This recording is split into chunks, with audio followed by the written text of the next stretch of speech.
Good afternoon, financial professionals. Abby Fletcher here of E4 Insurance Services, welcoming you to The Brew, building relationships every week. Thanks for tuning in today, and for those of you joining The Brew for the first time, we like to start the Brewcast by celebrating today's National Day of History for September 23rd. First up, it's fall, y'all. Yesterday, the autumnal equinox took place, making today the first full day of fall. The air is getting crisper and the trees are turning, so grab yourself something pumpkin spice and celebrate the season. Also, today is National Family Day, encouraging everyone to gather around the table and enjoy a meal together. In the current landscape, there's plenty of family time, but today, let's get them around the table to break some bread. Today on The Brew, we have our partner, Jason Jaffries, who serves as Regional Vice President at Prudential. He'll be sharing an IRA max opportunity in the Secure Act landscape. Feel free to use the chat box to share your thoughts down below, and while Jason is live, so we can answer your questions in real time. And also, all attendees are in a drawing for a prize, and we'll be announcing the winner shortly, so stay tuned. Thank you for tuning in, and without further ado, Jason, welcome. The mic is yours. Thank you very much, Abby, and thank you everybody for joining us today. Many of you have probably heard of the Secure Act. You've probably heard parts of the Secure Act, and today I really want to focus and emphasize the life insurance opportunities that are presenting themselves based on the outcome of the Secure Act. So if we can go to the next slide. The Secure Act, Setting Every Community Up for Retirement Act, was passed specifically to encourage Americans to save more for retirement. That's kind of the banner of why the Secure Act was put into place, and there's many aspects to that. Next slide. Some of the key provisions, though: the repeal of the age limitations for IRA contributions, a later beginning date for taking your required distributions. There's also annuity and lifetime income options. We're not going to discuss those today, but we're really going to focus on number 4, the elimination of the stretch IRA, which was a very valuable tool that was used for qualified dollars. So one thing to note, all clients need to be aware of this. The penalty for missing an RMD, meaning if you do not take your required minimum distribution, is 50% of the amount that should have been withdrawn. That is a big penalty. The IRS very much incentivizes you to take that required minimum distribution. So the later beginning date, it used to be April 1st of the year following the age 70 and a half. It is now April 1st of the year following the attained age of 72. So a year and a half difference pushes back that required beginning date for those required minimum distributions. Next slide. I want to talk about the benefits of actually starting your distributions before that required beginning date. If you wait until your required beginning date, you're subject to the required minimum distributions and the tax schedule that's available at that time. By starting to take distributions early, you're able to spread your tax liability over a longer period of time and manage the tax incident that you're going to face in the future. It can reduce your future RMDs if you're not looking to take larger RMDs as you get older. It can reduce the tax liability on those future RMDs. It's a strategic complement to Roth conversions, which many of you have probably heard about. And for those who are looking at a life insurance solution, taking those earlier distributions can help pay for policies at lower costs. Presumably you're younger and more insurable. Next slide.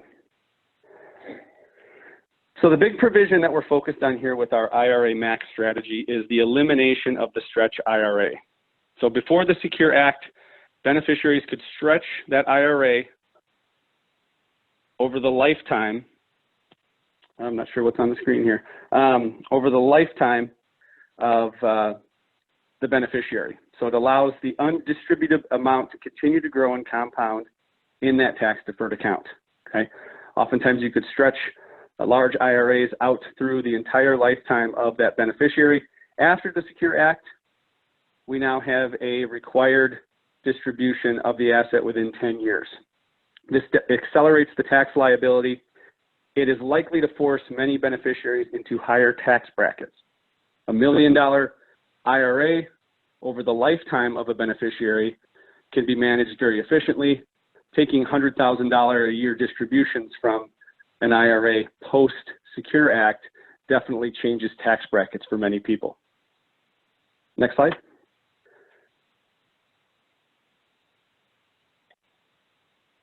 So if we look at a stretch IRA before the Secure Act, this is an example of a client, $500,000 of IRA money at age 65 with a daughter at age 45. Using that stretch option, the IRA balance is expected to grow to $663,000 at the time of death.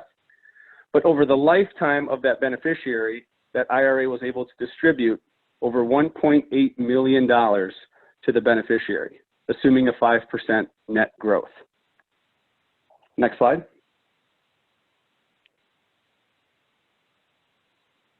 Under the new rules, that same amount, this uses a lump sum distribution, but 10 years really doesn't have as dramatic of an effect on this number, so I like to focus on this number. That same $663,000 equates to $458,000, or slightly greater, depending on how long it takes them to take it out, but they have to have it out within 10 years of net to the beneficiary. So a significant reduction in what was expected from the beneficiary. 1.8 million, now somewhere between $450,000 and $600,000. So that's a significant decrease in the value of this qualified asset. Next slide. So how can we help reposition this asset to afford the same benefits that we had prior to the implementation of the Secure Act? So what I've laid down here side by side is after the Secure Act without leveraging the IRA with life insurance, and as you can see, $663,000 minus the income tax due, $458,000. If we take distributions, I talked about the early distributions prior to the required beginning date. If we start taking those distributions in the effect of about $20,000 a year to pay for life insurance, at death, we still have an IRA value of $437,000. We've got income tax that's due on that because it is a qualified asset. But we also have a tax-free death benefit of almost $1.5 million. So at the end of the day, the net to the beneficiary, $1.7 million. We're almost back to what we were able to get prior to the implementation of the Secure Act. And that's where the leverage of life insurance within IRA distributions really has a lot of power and a lot of effect on what we're able to do from a planning standpoint.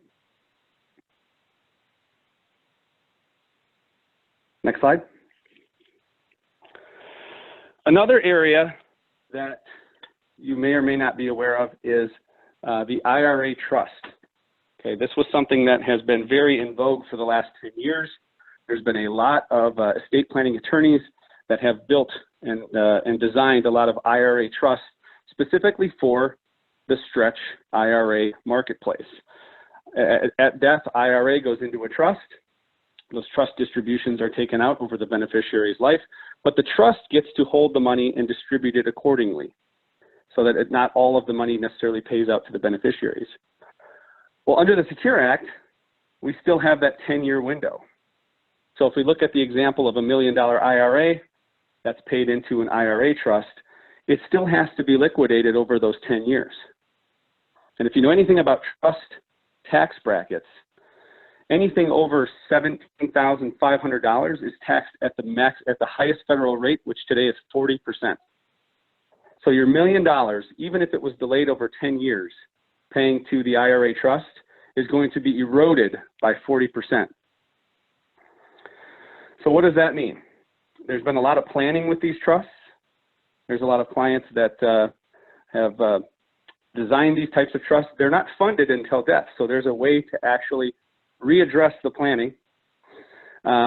and actually look at purchasing an irrevocable life insurance trust to create this same type of provision. So if you have, start taking the distributions early, gifting the dollars to the trust to pay for the premium, that death benefit inside of a trust can still have some control by the trustee in terms of how it's paid out to the beneficiary.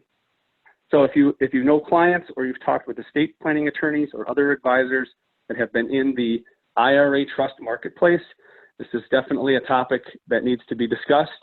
How many people have they done this planning for? How does the Secure Act affecting what they've initially planned on doing, and how can we get their plan back on track? Oftentimes, Roth conversions are somewhat of a conversation, but life insurance planning and using an irrevocable life insurance trust will have the same net effect of what they were trying to do in the first place. So I've gone through this example very quickly.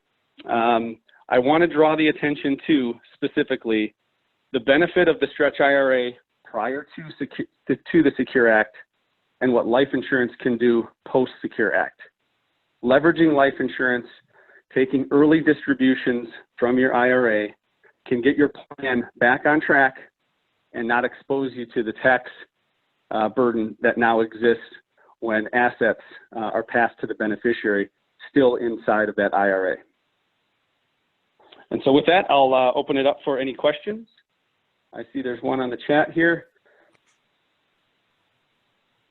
Thanks, what do you Jason. do if a client passed? Oh, go ahead. Nope, you got it. You go with it.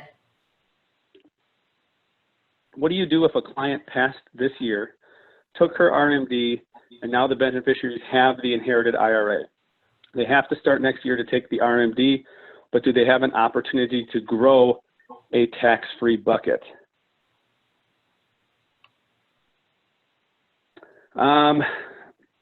That is a question. I would work with a tax advisor or a financial planner to see if that exists.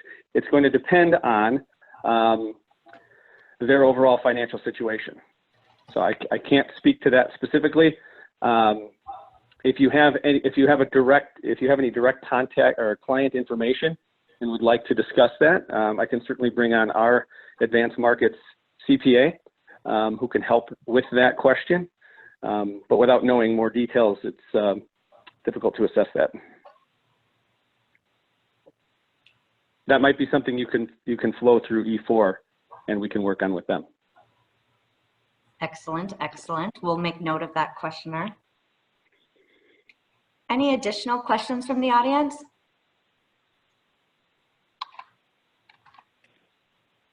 Okay, well, great share today, Jason. Now for our giveaway. I'm going to ask you to look into your virtual top hat and give us a number between 1 and 20. Number 17. Ooh, who's the winner? Who's the winner? Billy Ooh. Howard is today's winner. Yes, congrats, Billy. Be on the lookout for a gift card for Starbucks coming your way from all of us here at E4 Insurance Services. Also, be sure to tune in next Wednesday for The Brew. We'll have Jamie Orr of Cincinnati Life discussing annuity max opportunities and the many benefits to your heirs. Thanks, friends. Happy September, and make it a great day.